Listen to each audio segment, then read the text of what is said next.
ശ്രീ ഗുരുവായൂർ വാഴും കൃഷ്ണ നമോസ്തുതേ. അമ്പാടിക്കണ്ണനാമുണ്ണി നമോസ്തുതേ.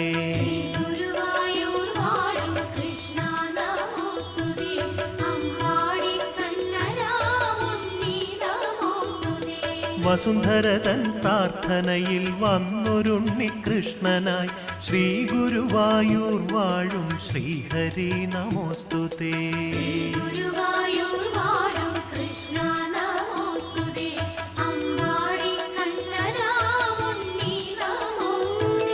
വിഷ്ണുദേവനെടുത്തുള്ള 9ാം അവതാരമായി ശ്രീ ഗുരുവായൂർ